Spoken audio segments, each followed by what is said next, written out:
breast cancer broadcast.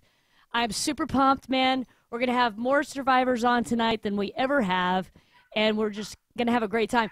Also, the coolest thing that I'm super excited about is Dr. Joyce O'Shaughnessy will be joining us, and she is one of the lead researchers in the United States for triple-negative breast cancer. So we're super excited. We're going to hang out for a few minutes and let people join in. I'm going to get in the chat room here so I can see people talking to us as well as we cruise along. And be sure throughout the show, go ahead and pop in any questions you might have. If we have time, we'll definitely get to those. But we're going to have a great time tonight. 5 different triple-negative breast cancer survivors. And Dave. Dave's here. Dave's Mr. Producer, technical wizardry guru guy, man. He's the guy who's making all this stuff happen. So be sure and give it up for Dave. And he's going to walk past us again maybe at some point or not, because I think there's food on the way, and so that's important to a lot of people here. So everybody, check it out. At the bottom of the screen right here, you see breastcancercansticket.org/TNBC, and that's where we're going to be taking donations all night long. We have a goal tonight of $3,000, okay?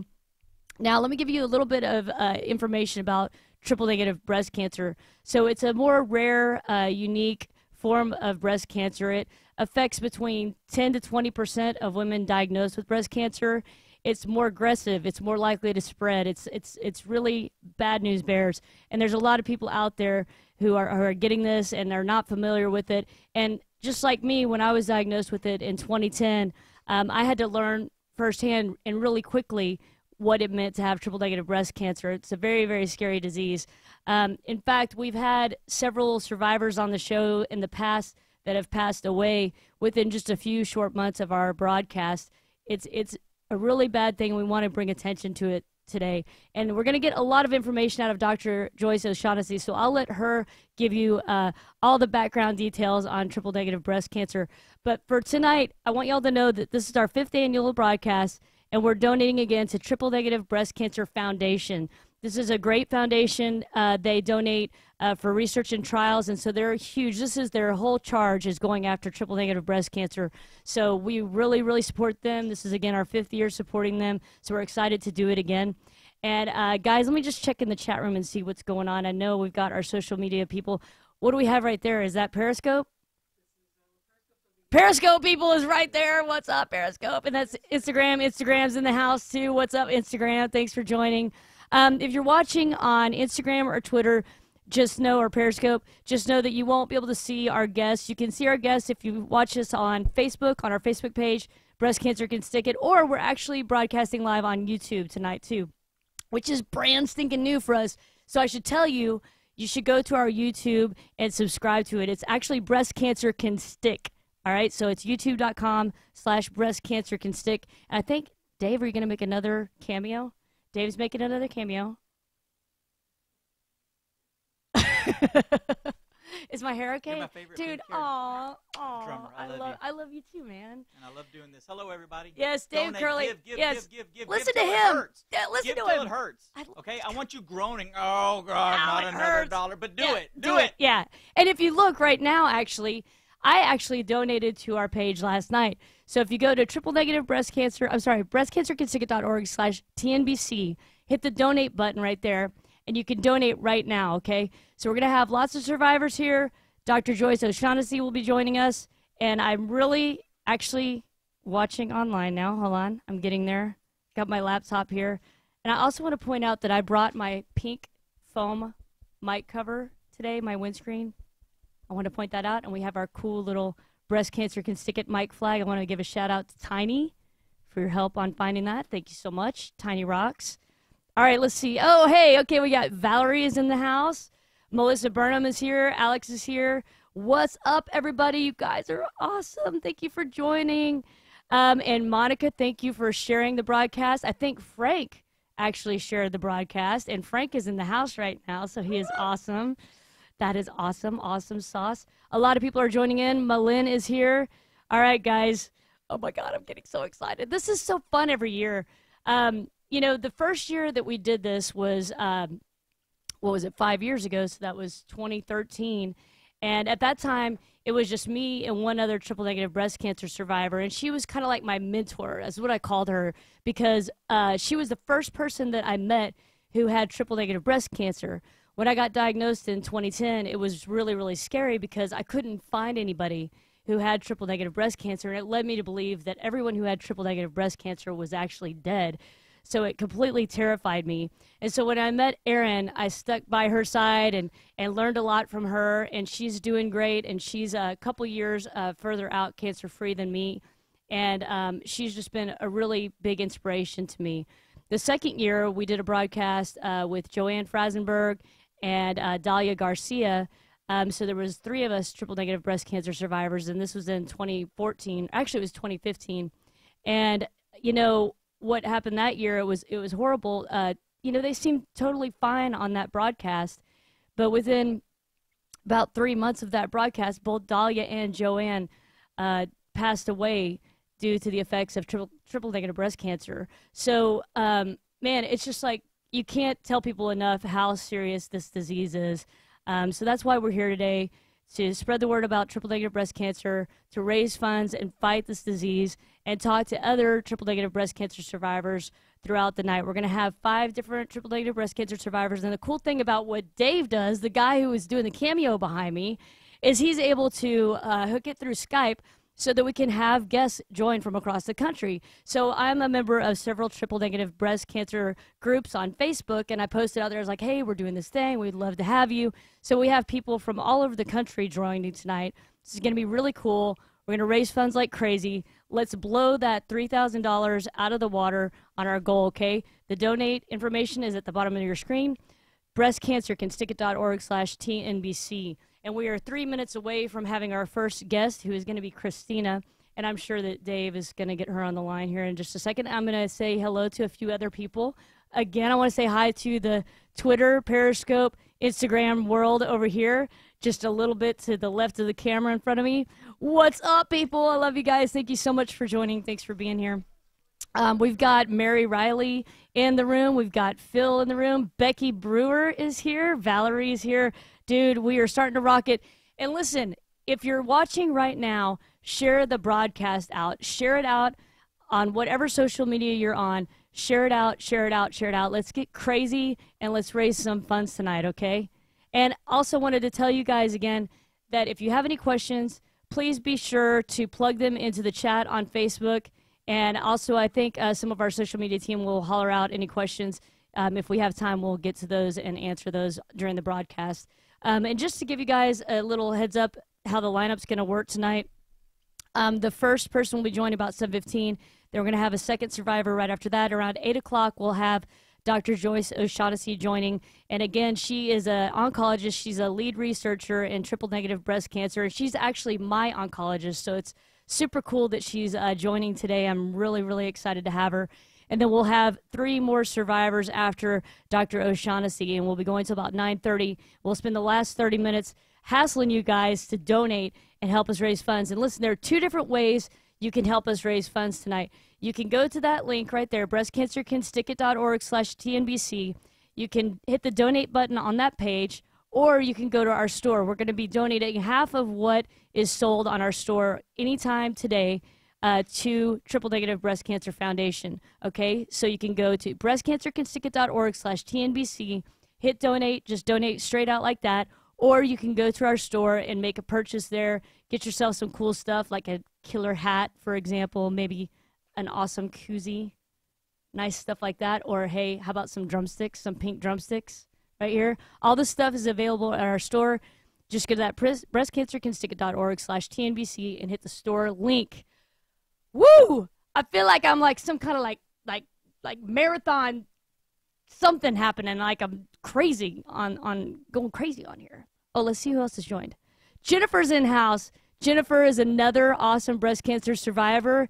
Jennifer Tatum, what's up, girl? Thank you for joining. Tony is here. Hey, what's up, Tony? Thank you for joining. Who do we have in the Instagram room? Can you tell us who's in the Instagram by chance? Jeffrey. Garrett Fox. Taz is in the house. What's up, Taz? Davina's here. Davina did our highlight reel from Drumathon 2017. You rock, Davina. Thank you. Lily. Is that Lily 154? Leanne, security for Breast Cancer Constickit is in the house. What's up? And who's the last one I missed? Jace the Flying Ace is here. What is up, man? JC the Flying Ace, what is up? And somebody Junior Edward, right? I tried to catch it all right? So like I said, guys, we've got Facebook over here. We've got Instagram. We've got Twitter. And I don't know what we've got here, but there's going to be another one. We're going to be broadcasting all over the place. If you're watching right now, share this broadcast out. It is now 7:15, and let me tell you a little bit about our first guest before we bring her on. We're going to be bringing on Christina. She is from Alexandria, Virginia. She was diagnosed in 2016 with triple-negative breast cancer, stage 2. And I got a little bit more information on her, but we're going to jump right into the show right now with our first guest. Christina, hopefully, is on the line. Christina, what's up, woman? Hey, April, how are you? Dude, you look beautiful again. We talked for our first time yesterday online, and she looked all like sharp dressed and everything, and you're doing it to me again. You look great. Oh, thanks. You look great too. Oh, thanks. It's the lighting. Just give it to the lighting. Yeah, thank you, Dave. It's all Dave. So, Christina, thanks for joining, and I'm glad to have you as our first guest tonight. And usually what we do is we walk kind of through how everything started with you. Like, how were you diagnosed, and how was your cancer found? I was diagnosed through going to my regular mammogram, my regular appointment, and I had put it off for probably about a year and a half. And I knew I needed to go in, and knew I wasn't feeling well, and I went in, and it just went on from there. Describe what you mean by not feeling well. What didn't feel right? For me, it was overstressed, I felt off. So I just wasn't feeling like myself. I didn't have enough energy as I usually have. And I knew I wasn't exercising or eating right. So it was just that overall feeling something was off. Yeah. And so did they do a mammogram, did you say? Yeah. Mm-hmm. And and they detected it at that point? Yep, they detected it in the mammogram, did the MRI and the biopsy, and the biopsy confirmed that it was cancer. So tell me, whenever I talk about going through breast cancer, one of the worst parts for me was having to wait for test results. I think they noticed something, and then I think it was a week before I could get in to get the biopsy, and then it was a few days before I got those results. Like over the weekend, I had to wait over the weekend before I got those results. So it was a lot of really anxious waiting. Was it the same kind of thing for you? Yeah, very similar. They have so much technology, and yet they can't tell you on the spot. In my biopsy, they told me that they were concerned. That was as much as they would tell me in the moment. And they said you had to wait for results. And then, of course, it took a week and a half, I think, to get my results back. Wow. Yeah, I think you're probably one of the first people that I've talked to who, other than obviously saying, oh, I felt something, like actually physically felt something, you're the first person who's told me that you just kind of felt off. So that's really cool that you're that in tune with yourself, and went to go get that checked out, and that it was found, because as I noted earlier, it was stage 2 at that time, right? Yeah, it was. And yeah. it grew quick. Yeah, that's how triple negative breast cancer is, right? Mm-hmm. Yep. Well, so tell me, were you did you have any idea that does this run in your family? Did you have any of the risk factors that you're aware of?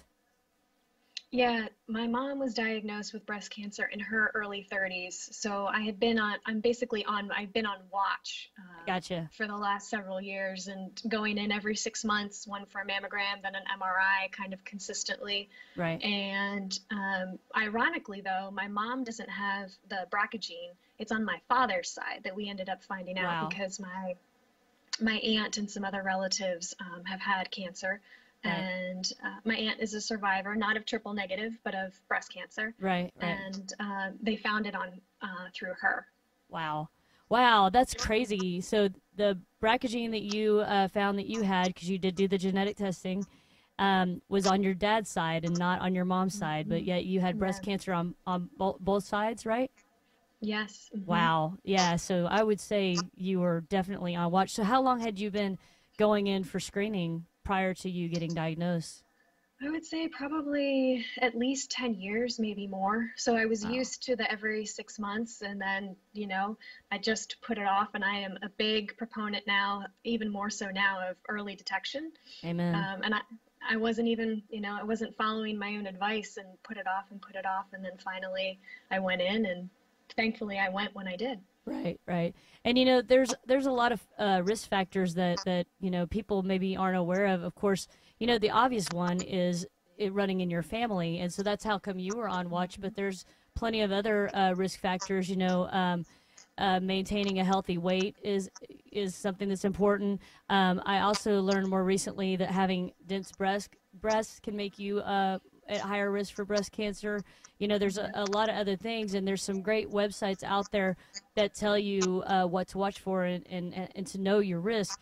It's really important that everyone who's watching right now go and check that out, find out what risk factors they have, and speak with their doctor about that and see if they need to be getting screened earlier than normal too, because you were diagnosed at 38, and so you had been going in for screening since you were 28 years old, and that's stinking young, right? Yeah, yeah. I mean, that's really young. And, I had something different where, at the time whenever I was getting screened for 7 years, it was because I had dense breasts, but it wasn't because that was a risk factor at that time. They didn't actually know it was a risk factor then. It was because it just made it harder to see. So I'd been going for 7 years before I was diagnosed too. So it's just so important to stay on top of your health like that. So, I mean, I'm really glad you did stage 2. That's scary. That's close to stage 3, Yeah. It can be really scary. So go from there. What happened next? Did you start treatment? Are you married? Do you have children? Tell me what happened next right after you were diagnosed. Yeah, I am married. And, it was an interesting time because we were on our way for our 1-year anniversary when I got the news of my diagnosis. Wow. That's harsh, man. 1 year. Yeah. Yep. So we're still in the newlywed phase, and it was a tough question that I had to ask myself. I don't have children. My husband has a daughter, a wonderful young lady who's 16. Right. So she's in our life. She lives with her mother. But I had to ask myself, what we wanted to do in terms of kids. Right. And, we decided at this point in life, I wasn't going to try and do any, freezing of any eggs or anything like that we just wanted to focus on going through with chemotherapy. Right, so getting well. Mm-hmm. Yeah. I started chemo in March and did that through June. And with triple negative, I'm sure in some of the research you've seen, it is thankfully responsive to chemotherapy. Right, right. And I did that, and then when I finished chemo, I had a clean bill of health. They told me that I was good to go, that I was quote unquote cancer free. Right. And then in October, again, I wasn't feeling well. Everything was off. I just knew that something wasn't right. That's so incredible. I mean, seriously, like I haven't heard many. I've heard some people say that before regarding other things, but with breast cancer, that's just awesome that you're so aware, that's so important, It is. And, I think we all need to take more time to listen to our systems. And ironically enough, I'll jump back. When I did get the news, I had also at that point in time, ironically accepted, before I got the news, a job offer with a fantastic organization called the Prevent Cancer Foundation. Right, right. And, so I started with them not knowing that this diagnosis was coming. So on day one, I had to tell the management, P.S., by the way, I'm diagnosed with cancer and I don't know what that's going to look like. Wow. How ironic is that? I remember reading that in that article that you sent me. There was a fantastic article where you were interviewed talking about that, and that's just crazy. And I bet that really did light a fire under you for advocating for this, Yeah, it definitely did. And, that's another resource that I used because they have lots of great information about knowing your family history and knowing the signs for breast cancer. And so I did that. The staff, as you can imagine, was wonderful through the whole process. I got the, clean bill of health early in the fall. And then in October, like I said, I wasn't feeling well. And lo and behold, it came back. Wow. So started kind of reviewing my options. And in the meantime, I think I attribute a lot of my success. I tried to find out a lot of natural and alternative ways to complement what I was doing through standard treatment. So I sought out a fantastic integrative doctor, and just adding in a lot of healthy eating. I had been pretty much doing a vegan diet. Cool. And yoga, meditation, just doing all the things that I could for myself. Smart. And when it came back, I wasn't sure yet what I was going to do, but after weighing all my options, I decided to do a lumpectomy, and I had that 2 weeks ago. So when it came back, thankfully, it stayed in the stage 1. Oh, thank God, Yeah, I still don't know yet. I'll find out actually this week if it was so triple fresh, negative or, Christina. It's crazy. Yeah. It's like 2 weeks ago. Wow. Yeah. You So made me I'm doing great though. Yeah, clearly. I mean, you look fantastic. There's a couple things I wanted to point out that you made me think of when you were talking. A lot of people may not realize this, but actually it's weird, but not having children is a risk factor for breast cancer. And so I thought I would mention that because you haven't had children. I haven't had children. And so, a lot of people don't realize that that's a risk factor. And also, and this isn't based off of anything you said at all. I meant to say this earlier, but I just wanted to remind everybody we're not doctors. So we're not giving medical advice here. We're raising funds for triple negative breast cancer research. And so we're here talking about everybody's stories and hearing how everybody's doing and finding what they had to go through with their journey through triple negative breast cancer. So a lumpectomy 2 weeks ago. Yes. Wow. 2 weeks ago, doing great. And I was approved for activity as tolerated. So I've been, doing my stretches and things, and I'm looking forward to going back to doing, gentle yoga. Right. And then I have to figure out what's next in terms of treatment. Well, and another thing to point out, you're talking about eating healthy and staying fit and everything like that, is with triple negative breast cancer, a lot of the other breast cancers, they're on like tamoxifen and other kinds of oral medication for years afterwards that are actually hormone-related medication, but that doesn't work on people with triple negative, so we don't have any pill like that we take. And literally, and when we talk to Dr. Joyce O'Shaughnessy here in a little bit, we'll probably talk about this, but literally the only prevention for us is a healthy diet. She actually said low-fat diet and basically at a minimum walking 30 minutes 5 days a week at a minimum. And that's really our only preventative thing that we can do. And so we really, have to stay on top of that as triple negative breast cancer survivors. I mean, that's all we got, right? So that's what you have to do. So it's so good to hear. I mean, you're obviously eating so clean and you're getting back into your exercises again, like you said, and just staying healthy. And so that's so smart. So glad to hear that.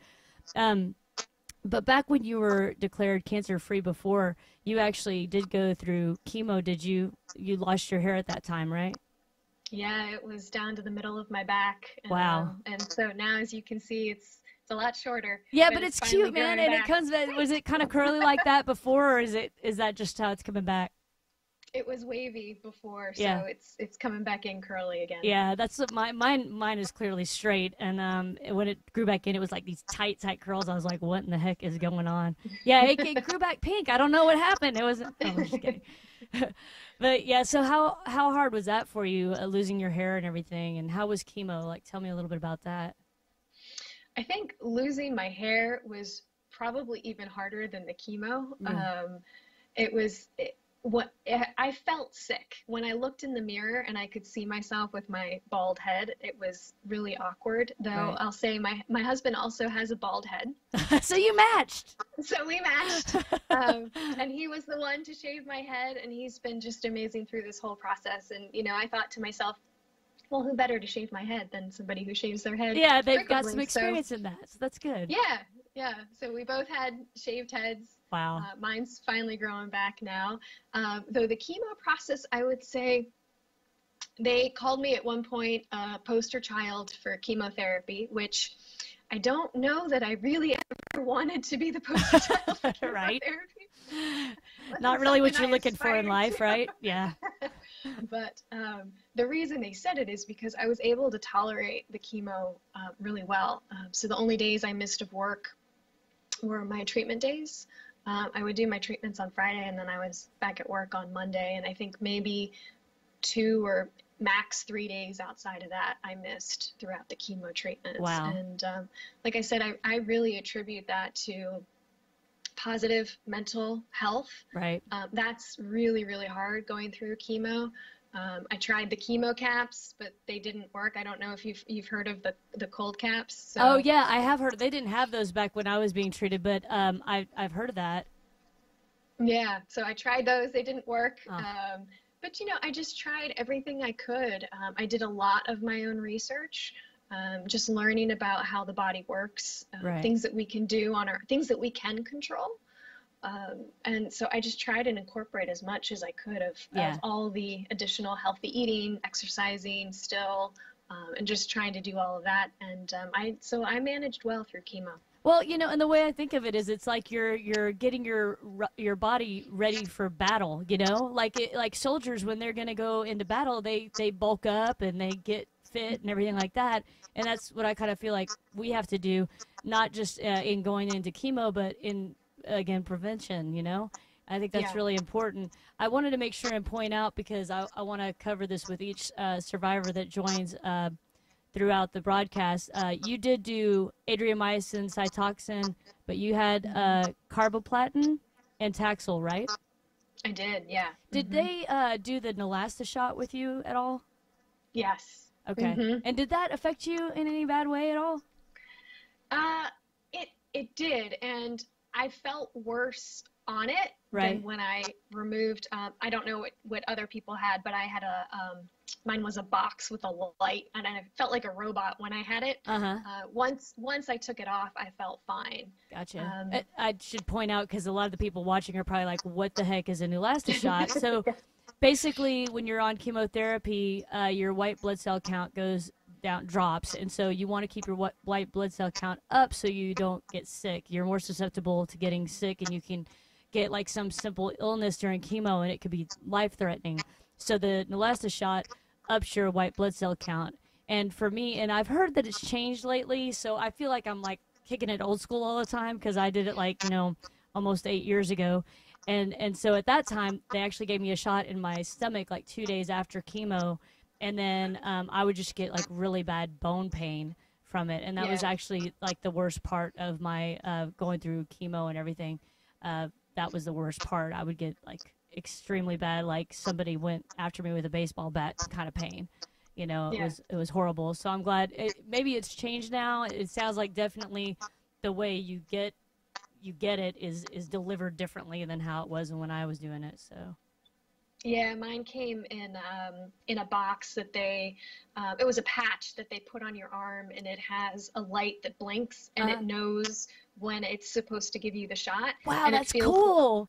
Yeah, that is like totally high tech, man. I'm like feeling like I'm 80 right now, in like medical world, where everything's like moving so dang fast.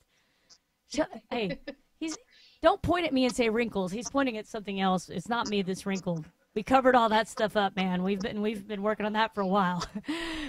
But yeah, that's so cool. And listen, I'm gonna wrap it up with you, because we're gonna have a little bit of a break between you and Tia joining here in just a second.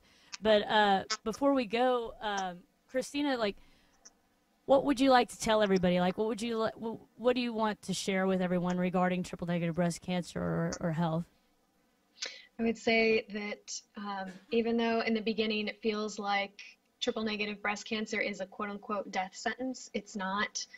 There's so much that we can do. Yes, there are some things that are beyond our control, but we do have options.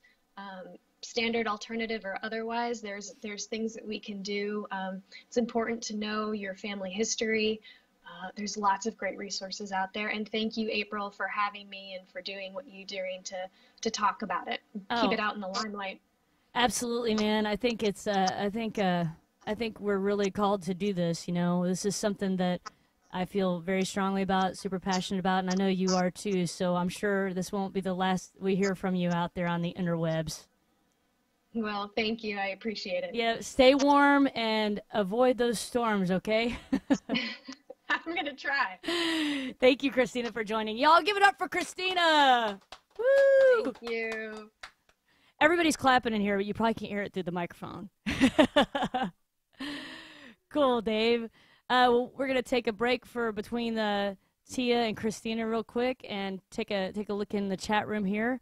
And see what else is going on. Thank you again, Christina, for joining. I hope you do hang around in the chat room, Christina. Again, triple-negative breast cancer survivor, diagnosed at 38 years old. Actually had a recurrence and had a lumpectomy just 2 weeks ago, guys. So again, bottom of the screen, breastcancercansticket.org/TNBC. Go there, hit the donate button, and contribute. We're going to take a check-in here real quick. Let me see if I can pull it up real fast. I want to see how we're doing on that. But there's two different ways you can help our goal today of $3,000. One, you can go to that link on the screen right there and donate, just directly donate. Or you can go to our store and make a purchase. We're going to be putting half of what is sold in our store today towards the triple-negative breast cancer broadcast today so that we can pass that on to research for triple-negative breast cancer. And I hope you guys are getting a good taste of what triple-negative breast cancer is like. Again, it's a more rare, aggressive breast cancer, more likely to recur. Just to state it factually, guys, this is how it is. We've been doing, this is our 5th year for our broadcast, and we've lost 3 previous guests. So it's really scary. We really need to get some funds out there into this to fight triple-negative breast cancer. Let me just take a look real quick before we have Tia joining and see how we're doing. It looks like we're at about 10% of our goal here, just a little bit into our broadcast at $300. So I want to give a shout-out to Christine and Frank for their donations. Thank you guys so much. If you haven't donated, look, it doesn't matter how much you donate, okay? $5, $10, $1, we don't care. Spread the word about the broadcast and make a quick donation, and let's fight triple-negative breast cancer together. And, guys, we're doing this for all these survivors who are on the line here. You know, we have to live the rest of our lives worried about recurrence of triple-negative breast cancer, and it's such an aggressive form of breast cancer. It's super scary. And so let's do what we can together to fight this. breastcancercansticket.org/TNBC at the bottom of your screen. Go there, hit the donate button, or go to our store and make a purchase and help the cause today, okay? Again, just to let you guys know, 8 o'clock we'll be having Dr. Joyce O'Shaughnessy on. She is a lead researcher in triple-negative breast cancer. Really excited to have her on. And in about 2 minutes, we'll have Tia joining. We're going to check in on some of our chat rooms and see if anybody has any questions. Oh, Melissa, thank you so much for sharing. Louie's in the house. Do it. Louie, what's up? What's up? What's up? Melissa, thank you so much. She says April's an amazing person. Thank you so much. Mo K is clapping. What's up? Thank you, Mo. So good to see you. He says, I had a fever and I was scared in my new trough. No, I can't. I don't have my glasses on. I hate to even say that. Really, I was going to end. Oh, gosh, Mo, I'm glad you didn't end up in the hospital. I hope you're doing okay. I'm talking to the folks here in the Facebook chat room right now. We've also got Chrissy Vader here. What is up, Chrissy Vader? Somebody's taking pictures. Dave's taking pictures. Dave Curley's in the house. Dave Curley's in the house. What? Awesome sauce. You're a rock star. Monica is here. Monica, thank you so much.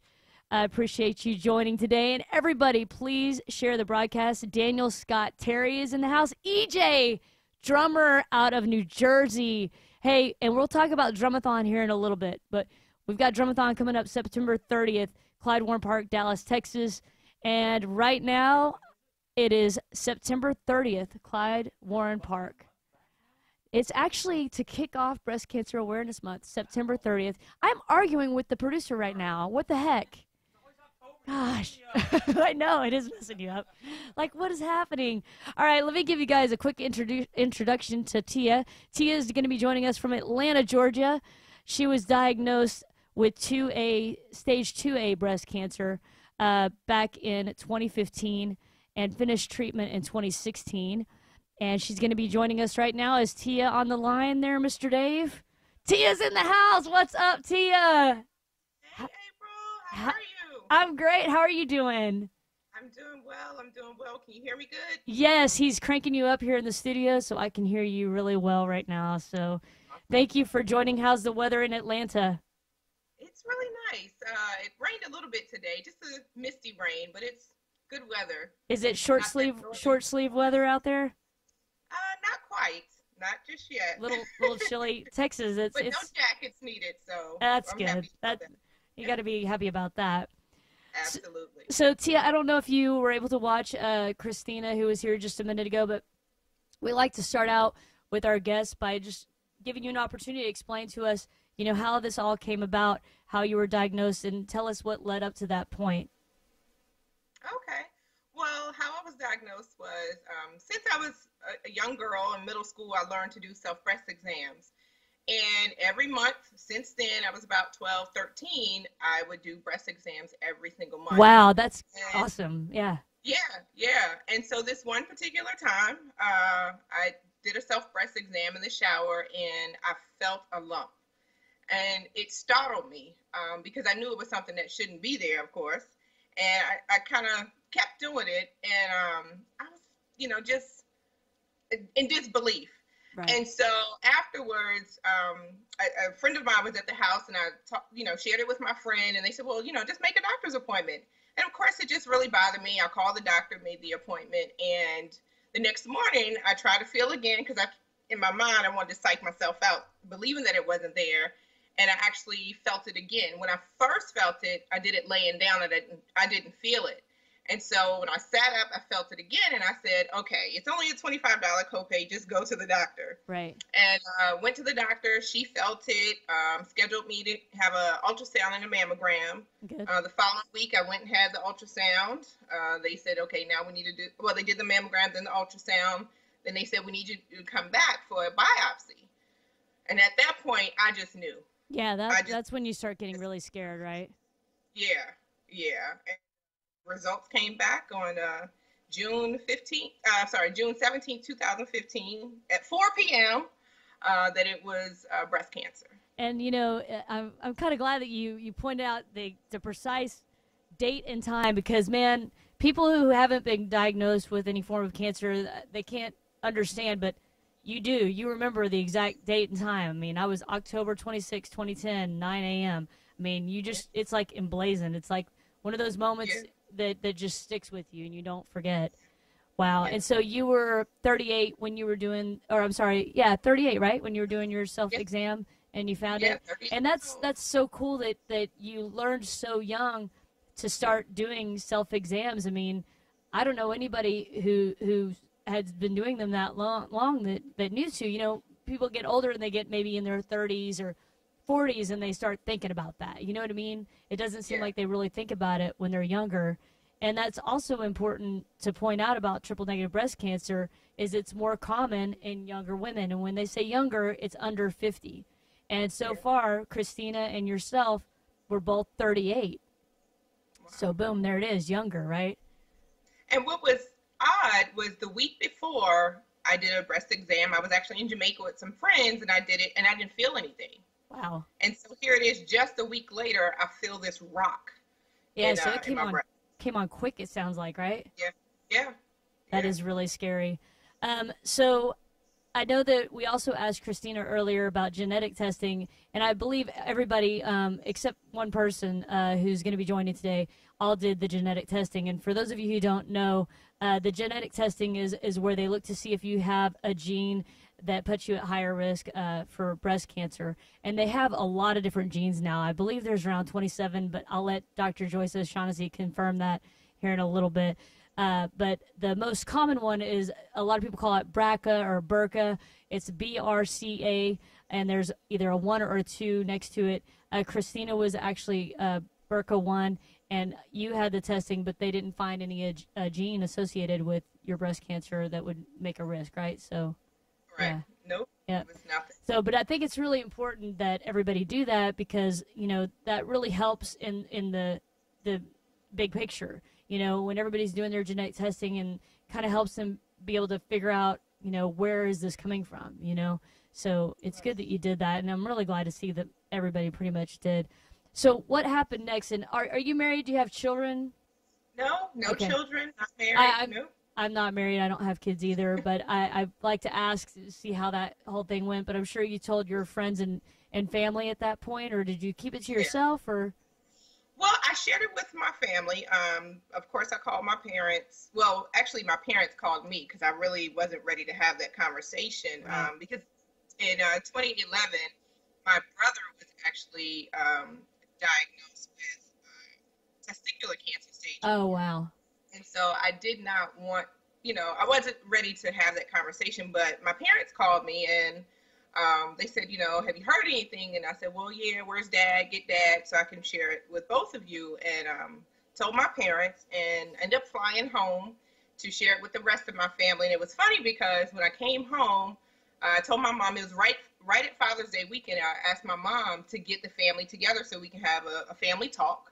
So when I go home, they're thinking I'm home for the, Father's Day. Right. And I go to have the conversation with them. My mother tells me, says to the family, hey, Tia has something she wants to share. And so I couldn't get it out. I just could not get it out of my mouth. Yeah. And immediately they said, oh, she's pregnant. Yay. And everybody was jumping up and Yeah, down. they're all excited, and you're like, could not be more than the opposite of that. Wow. Yeah, I'm like, oh, great. This really doesn't help me now. Oh, they really no. And then my brother, because, again, he had been diagnosed with stage 4 testicular cancer. And that same year, my father had a stroke, and we had lost my grandfather. Oh, my gosh. My brother says, I don't want to hear any bad news. Right. And I'm like, oh, geez, I'm about to tell you some news that's not so great. And then I shared it with them, and it was, it went from everyone being in the highs to the lows, the tears and all of that. So my mother came back with me, and I made a decision not to share with my colleagues because at the time my company was actually going through a layoff, and I just didn't want to share because I couldn't afford to lose my job. Oh, right. You didn't want to give them anything else for yeah. Wow. Yeah. Man, that is a lot going on at once. And is your brother okay?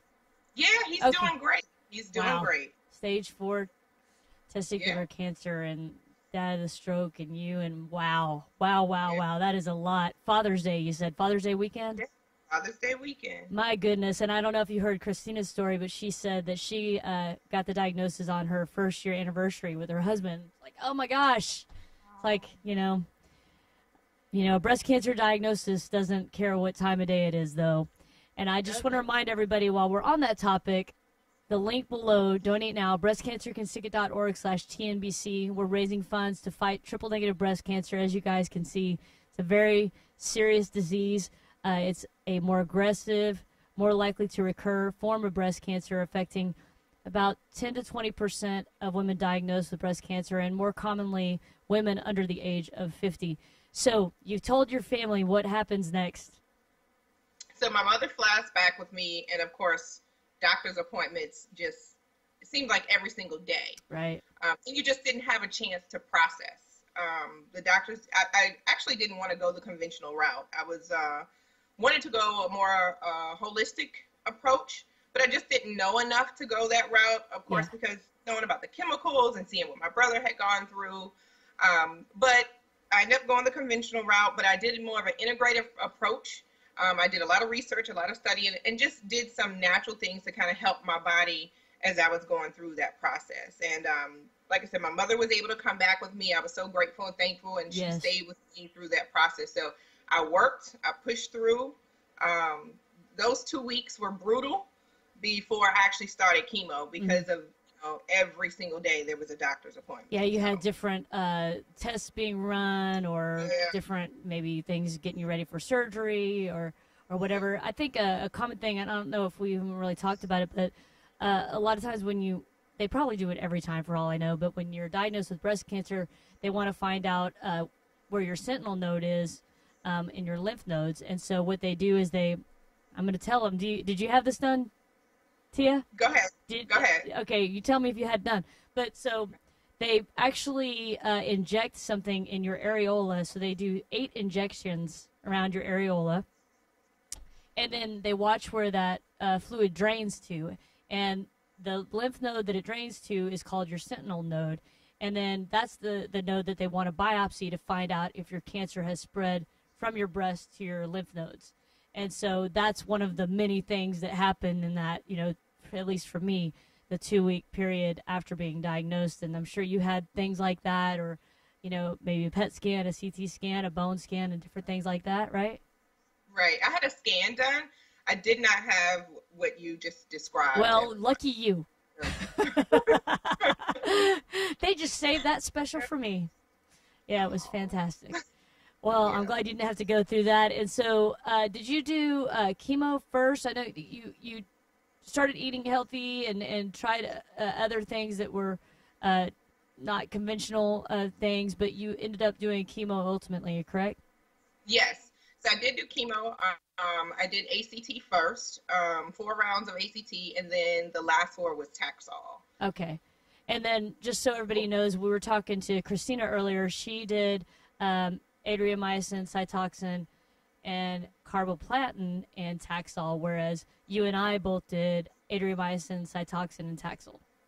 Correct. So, yeah. Correct. And so did you do that first before your lumpectomy? Yes. I had the chemo first. Okay. Yep. Gotcha. And then the lumpectomy, and then radiation afterwards. Right. Wow. And so that was 2A, and you were finished up your treatment in 2016. And so are you still going back to the doctor with certain frequency now? Yes. I still go every 3 months. Every 3 months. Every 3 months. And do they do chest x-rays, or what do they do now for your follow-ups? Yeah, so I haven't had any x-rays, and it's ironic that you're asking me this because I made a decision to not go with a mammogram at this point in time. You know, every 6 months they wanted me to have a mammogram, so I've decided to do the ultrasound and thermography. And if the thermogram comes back and says, hey, you know, there's an area of concern, then I'll go and I may consider a mammogram at that time. So your whole idea with that is to avoid more radiation, right? Correct. Gotcha. I did do 2 mammograms afterwards, but after that, I was like, I don't want to go every 6 months. I feel like I just feel like I just need to detox and get all of this stuff out of my system, you know, and you're just exposed to all kind of stuff on a daily basis. And for me, it was to, you know, make that change. Yeah, no, that's cool. It makes sense. And now they have 3D ultrasounds too that they're doing. I didn't know if is that the kind you're doing? Do you know? Yeah, so I did do a 3D. The second mammogram that I had after I went through everything, I did have the 3D.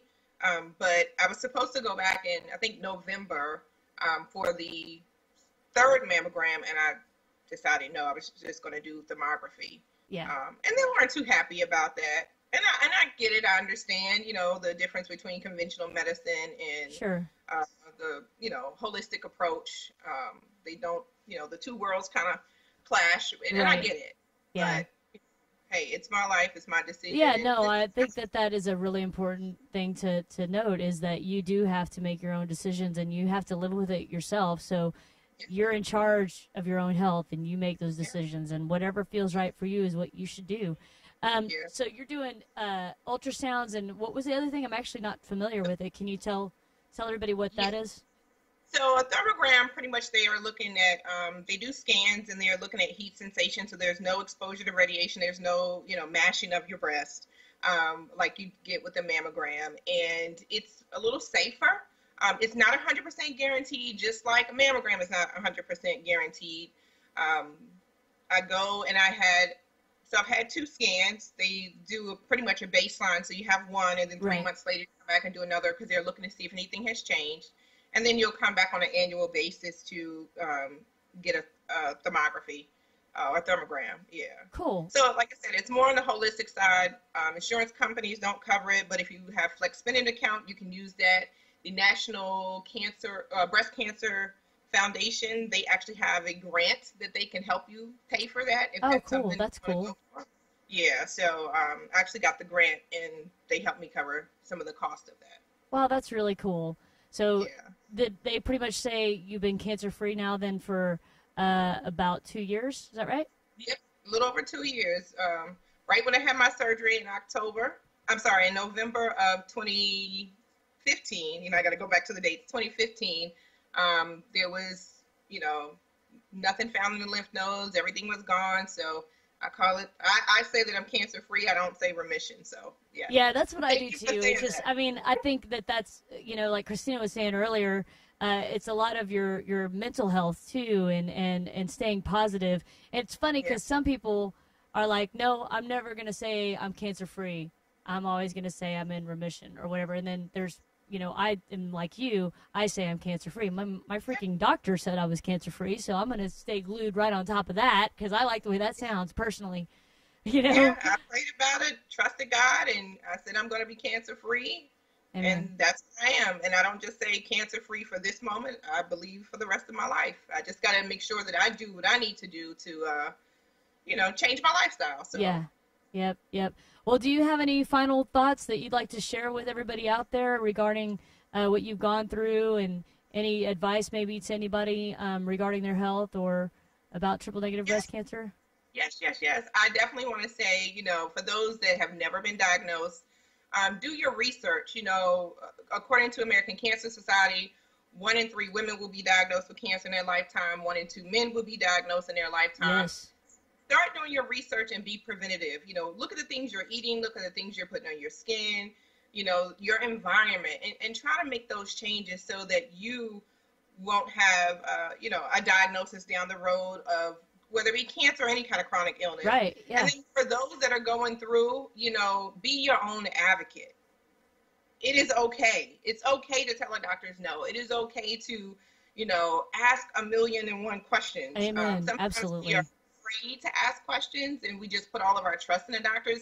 And I really commend the doctors. They do a great job at what they do. But I think sometimes we really need that understanding to help us with our mental health. Yes. So don't be afraid to ask questions. And for those who are in survivorship, they're done with, they're thriving. They're done with all of their treatments.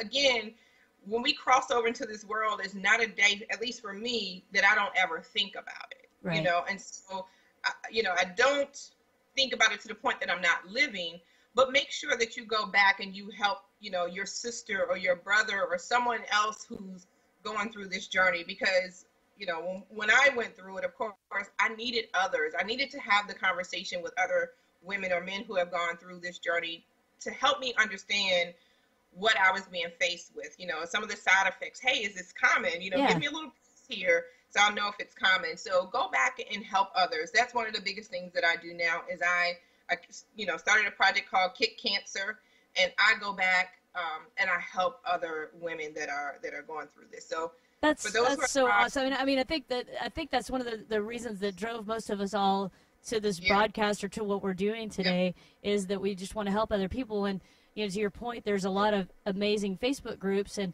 I'm 8 years out, but I'm still on those triple-negative breast cancer Facebook groups, telling my story and sharing my experiences and helping other people who are going through it now. But we're gonna have to cut it short here. Okay, well, not short, but Dr. Joyce O'Shaughnessy is about to join us right now. Tia, man, thank you so much for joining us from Atlanta, Georgia today and sharing your story. We're so glad to hear that you're cancer-free, and keep doing everything that you're doing. And thanks again. I'm sure we'll stay in touch in the future, and let's please do. And thank you so much for joining today, Tia. Absolutely. Thank you for having me. Keep doing what you're doing. Thank you. Take care, girl. Take care. All right, guys, that was Tia. She is a rock star out of Atlanta, Georgia, our second triple-negative breast cancer survivor here today, about 2 years out from her treatment, kicking butt. It's so awesome. I'm like about to wet myself. I'm so excited about the next guest right now. So Dr. Joyce O'Shaughnessy, I met Joyce in 2010, right after I was diagnosed with triple-negative breast cancer. And it was really a cool story because I kept having all these people point to her. Like it was something weird, like my aunt's best friend's granddaughter or something did her residency with Dr. Joyce O'Shaughnessy. And then somebody over here was like, oh, you should. Everybody just kept pointing me to Dr. Joyce O'Shaughnessy. And I was like, oh my gosh, she sounds like the chick that I need to talk to for sure, because I am freaking out. I've got triple-negative breast cancer, and she seems like the rock star triple-negative breast cancer lady. So I am so excited to introduce you guys to Dr. Joyce O'Shaughnessy today, joining us here from Dallas, Texas. Is she on the line here, Dave? There she is. What's up, Dr. Joyce O'Shaughnessy? How are you? Can she hear us? She's smiling. Can you hear us, Joyce? Do you want to take her offline and see if you can dial her in for a second, and we'll fill the air with some other stuff for a second? Question from Mary? Okay. Yeah, let me go look at it. Okay, we're going to flip over to a question real quick from a person who is on one of our broadcasts here through social media. Monica, why is dense breast tissue a risk factor? Is it because it's harder to detect a problem or because that type of tissue is more prone to cancer? I recently got a clear mammogram, but also told I have dense breast tissue. Okay, I'm going to tell you guys what I know, and this is a great question for Dr. Joyce O'Shaughnessy when she joins, but basically it used to be that it was harder to detect. It didn't make it a risk factor. It was just harder to detect. From what I understand now, and this is from someone that I know who works as a mammography technician for Texas Health, and she said that now that dense breast tissue is actually a risk factor. Now listen, if you were told you have dense breasts, I would talk to your gynecologist or a breast surgeon about getting checked every 6 months using an ultrasound. Dense breast tissue is a lot easier to look for any kind of cancer, any tumors, or anything like that through an ultrasound. But again, I'm not a doctor. I'm just telling you my experience and what I've learned. So please talk to your doctor about it. Also, I would highly recommend, Monica, check out an organization called Are You Dense? Okay?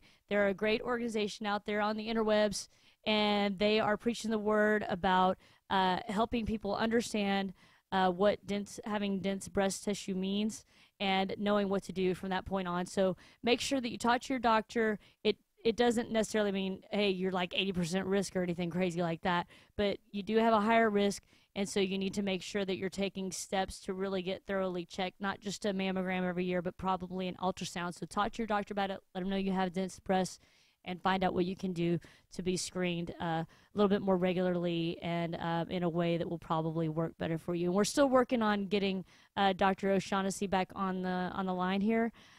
She said, let's see, I agree in messages. Okay. I'm going through and reading some of what you guys are writing in here. Man, there's a lot of great conversations happening on Facebook. I definitely can't keep up, but I'm going to tell you guys, hey, Eric, what's up? I see Eric is in the house. Frank is in the chat. He's also actually about 7 feet from me or something like that. Monica is in the house. Mo is still there chatting it up. Wendell is here on Facebook. Ryan J. Guys, thank you all so much for joining. Listen, I don't want anybody to forget what we're doing here today. Today is our 5th annual triple negative breast cancer broadcast, and we are raising funds in the fight against triple negative breast cancer. Okay, go to the link at the bottom of the screen, breastcancercanstickit.org/TNBC. There's 2 options when you get there. You can do donate and just donate straight in, or you can go to our store and buy any one of these awesome items that I'm going to take a second to show you right now. So we've got these really cool. Dr. O'Shaughnessy is going to reboot, and so we've got these really cool drumsticks. Breast Cancer Can Stick It drumsticks available on our online store. If you go to that link at the bottom of the screen, hit merchandise or store there on that page, and you can purchase a pair of these. Half of what we sell online today will go towards the cause, okay? So check it out. We got drumsticks there. We've got patches. We've got koozies. Boom, right there. We've got awesome, excellent ball caps with a little ribbon on the side there. They are adjustable, Velcro adjustable breast cancer can stick it hats. This is all available on our online store. If you go to the link at the bottom and click store, you can get any of this stuff. Also, for those of you out of Texas where it's still pretty cold, we've got these cool beanies. Breast Cancer Can Stick It beanies right here. Boom, boom, boom, boom. So pick those up. We've got some bracelets as well. And we've got bandanas. Again, all this stuff is available on our store located right from the bottom link here, breastcancercansticket.org/TNBC, and hit the store link. And when you buy anything today only, half of the sales will go towards our cause fighting triple-negative breast cancer, okay? So check that out. Oops, I dropped something. It's not important. It's just food. It's just food. Thank you, sir. Sponsored by. Yeah, I should do that. No, I'm going to definitely say that we do love hint water here at Breast Cancer Can Stick, and I'm not alone. We just love hint water, so we're all drinking hint water today. I should point that out. Becky Brewer is in our chat room here. Sean is in there. Mr. Samuels. Dad, what's up? I'm going to do the face that you love. He hates it when I do that. It's awesome. Excellent, excellent. What's up? Laura is in the house. What is up, Laura? I want to give a shout out real quick to our volunteers who are watching the broadcast right now, sharing it out, and helping us raise funds in the fight against triple-negative breast cancer. We've got Denise in the chat room here. We've got Laura. We've got Monica. There's a lot of folks over there trying to catch up. We also have actually literally here with us right now working social media, Michelle Graves, Deborah Gloria Photography. If you're not familiar with her, you need to check her out. And Dave Curley is here as well. So thank you, everyone behind the scenes. And Mary Riley is at the home office tracking the funds coming in as well. All right, we're going to try to get Dr. O on again right now. 1 second, he says. And in the meantime, I'm going to see how we're doing on our fundraising. We are at 14%, $405. Thank you so much, Monica and Mona, for your donations today. You guys rock. Thank you so much. We got her back. Hey, can you hear me, Dr. O? Oh, we're almost there. We can't hear her. Oh, we're so dang close. She's going to check and see if she's on mute, and we're going to add her back here in just a second. I'm going to keep talking to her while we look at some other things here. Like I said, we are at $405. We've got 5 donors right now. Guys, if you're watching, seriously, we're working our tailbone off here. We're going to be on until 10 o'clock tonight talking to breast cancer survivors, triple-negative breast cancer survivors. Again, a more aggressive, rare form of breast cancer, more likely to recur, affects between 10 to 20% of those women diagnosed with breast cancer. And it also affects usually younger women, women under 50 years old. So it's a very serious disease, and we're trying to bring attention to it today and raise funds in the fight against triple-negative breast cancer. The funds that we raise will be donated to Triple-Negative Breast Cancer Foundation. We've been supporting them. This will be our 5th year supporting the Triple-Negative Breast Cancer Foundation and raising funds for research over there. And Dr. Joyce O'Shaughnessy will be joining back in just a second. They're almost there. She can hear us now, but we can't hear her. So we're like this close, like this close, this close. Okay, and I see, let's see. Looks like we've had some sales also happening in our store, so that is really good. So guys, hit that link at the bottom here, breastcancercansticket.org/TNBC. And I also want to tell you all, everywhere we've got Periscope, Twitter, Instagram, Facebook. If you guys have any questions, be sure and pop it there in the chat room, and we'll try to answer it during the broadcast, so be sure and do that. Yes, Monica is also a fantastic volunteer. Yes, yes, yes, yes. Oh, Laura says, love you. Love you too, Laura. You rock, dude. You rock, man. And let me see what's happening over here. Oh, Buddy Blaze is on the broadcast. Buddy Blaze. Thank you, Buddy Blaze. Guys, be sure and follow Breast Cancer Can Stick It on Facebook, Instagram, Twitter, YouTube. Subscribe to us there. We have a lot of events coming up this year that we want you guys to be aware of. I don't want to take too much of the broadcast telling you about that, so be sure and follow, subscribe, like, all that stuff so you can be kept abreast of what's going on. Ba-dum-bunch. Yeah. Yeah, where's my drum set now? I don't know. What's happening? What's happening? All right. And Mary Riley, I see your comments here to me, and I'm just trying to make out what you're saying here, 413.25. I don't know if that's sales in the store. Let me know what the sales in the store are. Just type sales in store, and we'll let everybody know that. Yeah, there's Buddy Blaze right there. Buddy Blaze, amazing guitar maker here out of Dallas, Texas. And actually putting on an amazing event for Breast Cancer Can Stick It next month. So please, again, guys, follow us on all of our social media so that you'll be the first to know what is up. What is up? Oh, Courtney. I love you too, Courtney. Courtney says I love you. Hey, anybody else saying hi over there that I should give a shout out to? Everybody's quiet on Periscope. We love you, Periscope. You know, Periscope was the first place I ever broadcasted, and that was in 2015, April 2015, thanks to a woman named Deborah Gloria, who's really cool. She's awesome. She's awesome. Let's see. Oh, hey, and guys, if you're watching the broadcast right now, be sure and share it out. We have 3 more breast cancer survivors, that's triple-negative breast cancer survivors, joining us tonight to tell their story of triple-negative breast cancer, and we're really close to having Dr. Joyce O'Shaughnessy on. Maybe. Still can't get her. Hang on one second. Hey, we have his phone number if you want to call her husband. It's on my phone. If you need it. If you need it, we can give them a call. Oh, Valerie says you are so damn cute. I don't know if you're talking to me. I'm just going to assume not. Oh, yeah, you're talking to Dave. Surely you're talking to Dave Curley, our technological wizard. Photo op. Rock and roll, man. All right, guys. Again, go to that website below, breastcancercanstickit.org/TNBC. You know, I'm going to take just a couple seconds to tell you guys a little bit more about me and what happened with me. So in 2010, after going for ultrasounds for 7 years because of having dense breasts, they detected that I had triple-negative breast cancer.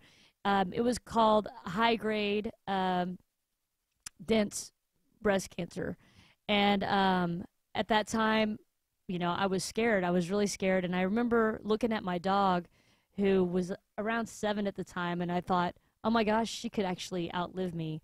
And that was a really impactful moment. From that moment, we went and I had a double mastectomy and 4 months of chemo.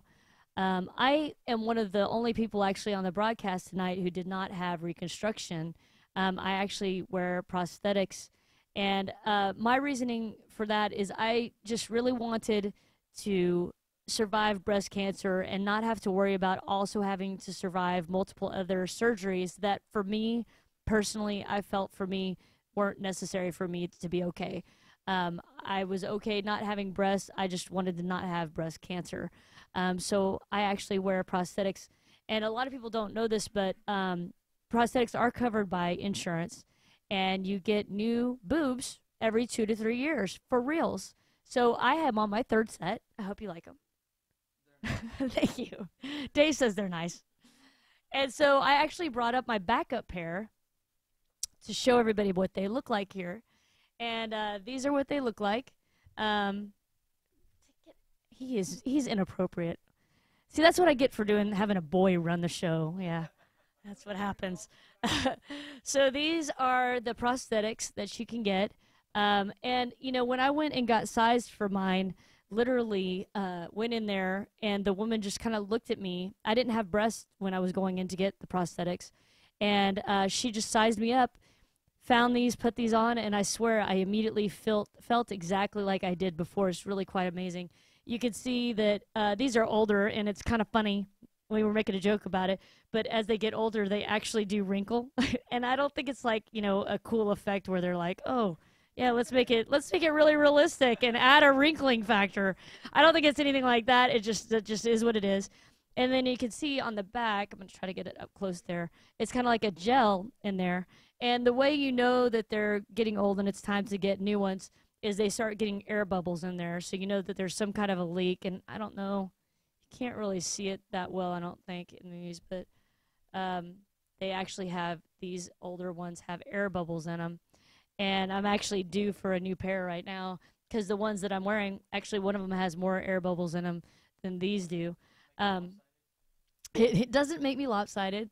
And I've always had this fear, though, that they're going to, like, break or this is going to leak, but nothing like that ever happens. I know some people said that have said that they don't like wearing them, that they're hot or uncomfortable or whatnot, but they don't bother me at all. They're really comfortable. And, in fact, since I don't have breasts, my chest is really, you know, exposed and vulnerable. And what would you say? Oh, okay, cool. I feel like my chest is really vulnerable, and it actually still hurts. Like if my dog walks across my chest and I don't have my prosthetics on, it actually still hurts on my chest. So having my prosthetics on makes me feel a little less vulnerable and adds some protection, and I feel a lot better wearing them. But we actually have specific bras and things that the prosthetics can go into. So here's a bra for my prosthetics. You might be able to see, I brought a black one so you can see kind of the contrast. But so basically, you fold this thing up like a taco for reals, and you put it in here like this, and it just kind of slips in. And there you have one boobed breast right there. And so you put those both in, and every morning I put these on, and insurance covers the bras. They cover like 3 or 4 bras each time, and then a pair of breasts, and you get them every 2 or 3 years. I think even after insurance, though, they're a couple $100 each. But they're really, really pretty cool. And like I said, this just was a thing that worked for me. So we got a note here. Can you wear a shirt under your prosthetics? You know, you could, but I don't think anybody does that. They basically just wear it like a regular bra. And if you can see on the back here, you know, you don't have the actual prosthetic up against you. It's the bra that's there, and it's in a pocket, and you can't feel it or anything like that. I've never had anybody say, oh, you don't look like you have real breasts, or hey, you're lopsided, or hey, is your boob leaking or anything. I haven't had any of these comments happen before. So, I mean, they work out really well for me. I've been really, really happy with them. And, you know, I think they work well. And a lot of people don't, you know, wear prosthetics. I know some people who had a double mastectomy without reconstruction, and they don't wear anything. So it's just a matter of, you know, your own preference. And that was something that I think Tia and I were talking about, is that it's so important when you're going through breast cancer of any kind that you're making decisions that are right for you and that feel good for you. So because not having reconstruction was right for me, it doesn't mean it's right for somebody else. So I never like go out there and say, hey, you shouldn't have reconstruction. But I do like to explain why I didn't, and explain also that, like, for me, I don't feel like my womanhood was taken from me or anything like that. I'm the same person. They can cut an arm off, an ear, an eyeball, whatever. I'm still going to be April. Doesn't matter what I look like on the outside, so I wasn't concerned about that. I also was one of the people who didn't wear a wig when I went through chemo. I think I just wear, like Deborah, I wore a wig like maybe 5 times or something like that. It was very rare that I wore a wig. I had like some pretty rockin' wigs too. I had 3 or 4 wigs, and I just wore them here and there. And I was like, you know what?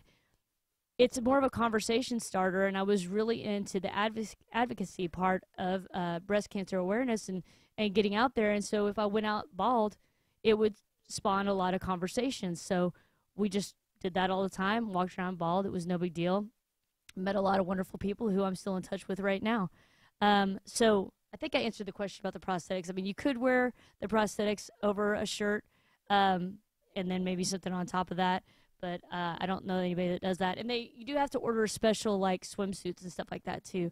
So it kind of sucks, like, you know, I haven't found, like, a Razorback one. Is it called Razor or Razor? Racer? Okay, Racerback. See how awesome I am?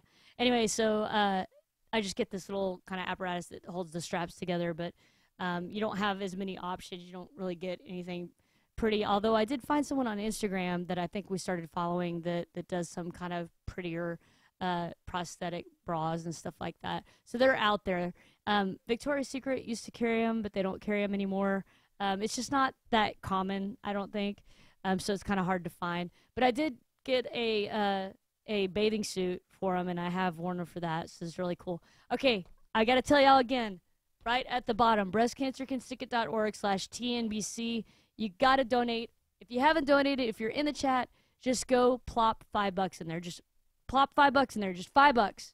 Do it. It'll be really cool. And besides, I have this idea if we meet our goal, okay? And if we get like $4 over our goal, even just $4 over, Have you guys seen this thing where this person, like, they cut out the back of a giant teddy bear and then they get in it and walk around? Have you seen that? Is that not the most awesome? No, it's awesome. And the thing is we are sponsored each year by Giant Teddy, who is awesome. And they have these giant pink teddy bears that they donate to us. And I'd have to get a little bit shorter one because they send us these 6 feet tall ones. And so my head would be like, you know, at his belly button or something. But I want, like, if we get over $3,000 tonight, I will get a giant teddy bear, cut out the back, and go, like, into Walmart or something as a teddy bear. Okay? Over $3,000, though. I really want to do this.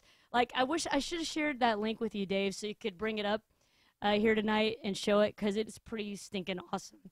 It's a guy, and he gets his girlfriend or something gets in this bear, and she walks around in Walmart, and they try to throw her the football. It just hits her in the face, and she falls on the ground, and she can't get up, and she's rolling all around. It's excellent. That could be me. And you guys know how much I love mascots, too. It's like being a mascot. I do. I love being a mascot. I think it would be awesome. Yeah, I know. Yeah, if you got me in a prom dress, like lip syncing to stuff, then yeah. I'm thinking of the teddy bear, though, walking around Walmart would be pretty stinking awesome. Wouldn't that be awesome? Somebody has to throw me a football, though, because that was like the best part of it. But, oh, Buc-ee's. But I had, I don't think I can drive. Yeah, I can't, because you can't see, you know, so you're just like, so I'd have to get there, cut the back out, and then put the, okay, so now that Dr. Joyce O'Shaughnessy is back, and I'm talking about jumping into a giant teddy bear.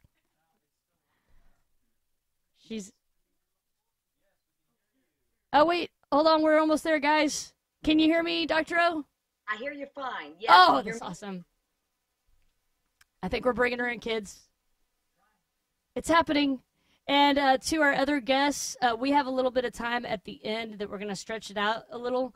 So we're going to have to start a little bit late on our other guests, Valerie and also Courtney and Becky.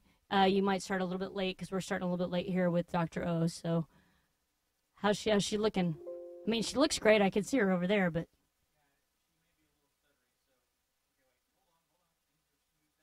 We're smoothing out. Things are getting good. Rock and roll. What do you think, Captain Dave? All right. There she is. Everybody can see you now, Dr. O. Hi. What's up? Can you turn her up on this end, Dave? Okay. Sweet.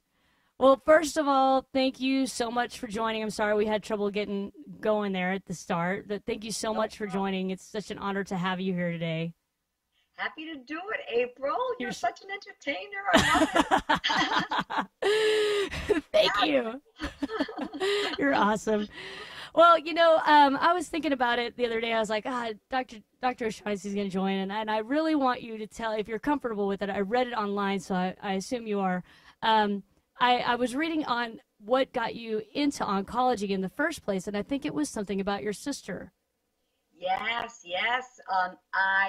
I am the oldest of 4 girls, and in 1970, the youngest of the 4, at the age of 5 years old, she was diagnosed with leukemia. Oh, wow. And I was age 14 when she was diagnosed, and it was just the beginnings of clinical trials for leukemia. And we lived in Boston, so she was able to get the best care. She was in and out of Boston Children's Hospital all the time.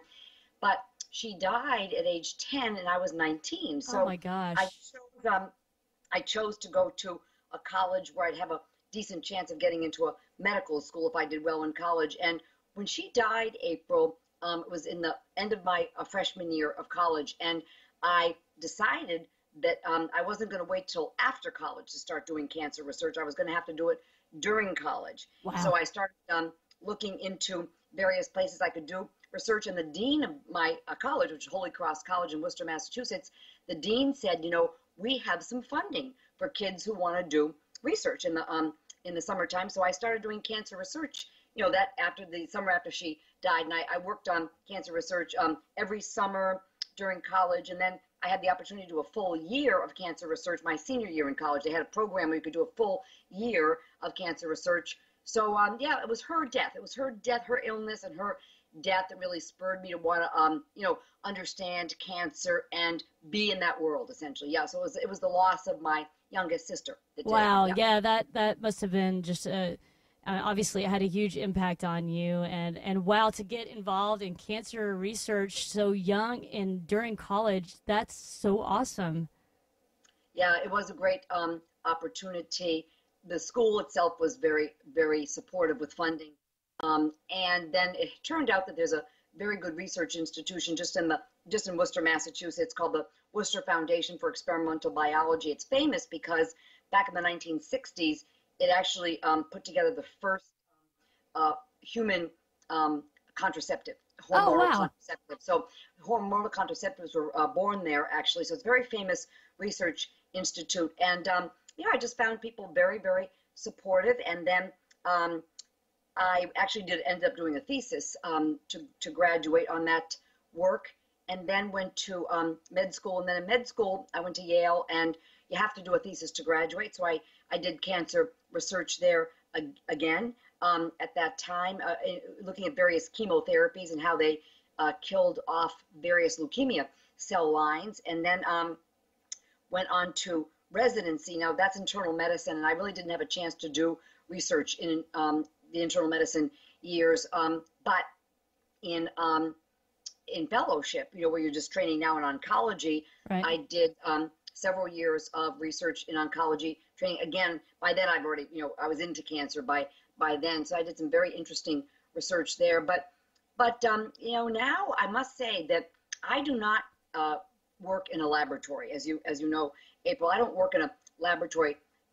Truthfully, the clinic is my laboratory, trying to understand and see the patterns as to why certain women do very well with breast cancer. What's common about the women we haven't cured yet? What's common about their women themselves? What's common about their cancers? And just sorting out these vast number of different subtypes of breast cancer. As you know, all I do is breast cancer.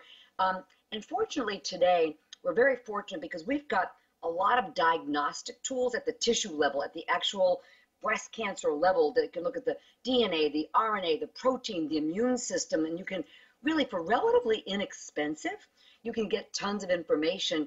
And then what we can do, we can make genotype, which means the actual genes, phenotype, which means the actual what happens to the woman. You can make some correlations and come up with very important hypotheses, which can then be tested in, now my big thing, April, is 10 patient clinical trials. That's it. 10 women. We're either going to get a very good result or we're done. We hang up that hypothesis. We move on to the next hypothesis, right. Okay?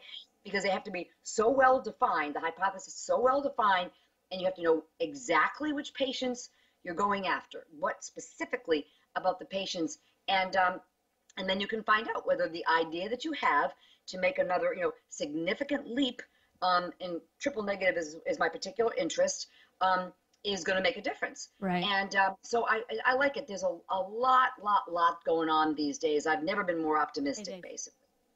Something on the screen. Sorry. Sorry, we have something come over your face on the screen, so he's got to get rid of that. He's trying to. There we go. All right. Well, when you were talking, it made me think, a lot of the women on the show tonight have had the genetic testing. So if we do the genetic testing and you guys aren't able to find a match on anything, did just the fact that we did the genetic testing, did that help in any of the research at all? Oh, yes, definitely. At Baylor in Dallas, where I work, my colleague, Dr. Joanne Blum, is in charge of all the research around all of the genetic testing that gets done, looking for hereditary mutations. Mm-hmm. And, women who sign a consent, of course, women have to consent to this, they fill out paperwork, that really tells very detailed about their risk factors for breast cancer, very detailed about their family histories. Right. And then they collect the pathology reports, et cetera. Then they follow the women, because as you know, April, the genetics is changing all the time. We find these variants. Most of the time they turn out to be nothing. Occasionally they turn out to be something, et cetera. So, but we find out, for example, which of these women down the road is going to come up with a different cancer. You know what I mean? And what kind of cancer? Is it ovarian? Is it colorectal? I mean, what is it? And then there are consortium. So at Baylor, Dr. Blum is tied into nationwide network of a variety of academic institutions that put all of the data together. Thank God, right? Big numbers. Yeah. You need big numbers in order to find out whether, you know, for example, a question that comes up all the time. One of my patients has a BRIP1 mutation, BRIP1, BRIP1 mutation, and she wants a lumpectomy. She's got a triple negative breast cancer. She's got a family history of breast cancer. She wants a lumpectomy. And she says to me, what's my chances of getting a second breast cancer? And we don't know. We don't have a clue. We can't tell her. So, you know, you can't recommend to somebody that they have bilateral mastectomy when you don't even know Right. What the chances are that they will get a second cancer. Wow. So it's just an example. Now, if you've got nationwide, you're following 500 women who have a BRIP1 mutation. You follow them long enough, you're going to find out, do they develop a second cancer? You know, Right. If they retain their breast tissue, do they get so there's a ton of power, obviously, that comes from amalgamating data, and certainly the BRCA1/2 germline mutation Right. community is one that's really excelled at this, actually. Right. Well, and you know, I thought it was so interesting because, you know, when you and I first met, you said, hey, I want to do genetic testing. And I was like, hey, whatever you say, you're the boss, you know. And we did it. And at that time, I swear there was just a small amount of different genes you guys were looking for. True. And then BRCA1 and 2. yeah, and then within just like 7 years, like how many different genes are you guys looking at now that are connected to breast cancer? Routinely, April, about 25, routinely, but there's been a recent article that was just published, and I believe the number of validated hereditary mutations that can lead to a higher risk in families of breast cancer is up to 50 now, 50. But Wow. they're not all rolled out on the panels, you know, that are in commercial use at this time. So it's about 25 to sometimes 30, but there are a whole bunch of different panels, but it's really rising exponentially. Right. We have a ways to go. Yeah. April, women who have a strong family history, if they do, and you know, we're not done yet. If they've been tested a couple of times and there's no germline mutation, there's no mutation we can find, we're not done yet. You know what I mean? Yeah, It's well, gonna that's what I am, because we haven't found anything for me yet. So I'm kind of in that group. For those people watching, real quick, can you just explain just briefly what triple negative breast cancer is and how it's different from another kind of breast cancer, like a more common breast cancer? Yeah, so triple negative breast cancer is, you know, cancer that definitely arises in the breast, but it is not dependent on the female hormone estrogen. Most breast cancers do not develop unless they are dependent on the estrogen receptor and estrogen, the female hormone. Triple negative is not at all dependent on estrogen. And then there's a separate kind of breast cancer. About 20% of breast cancers are dependent on too many copies of this normal gene HER2. And in the 20% of breast cancers where the HER2 is present, when it's there, too many copies of this normal gene, suddenly you've got this, you know, fairly aggressive cancer. Thankfully, our treatments are spectacular for HER2, but still,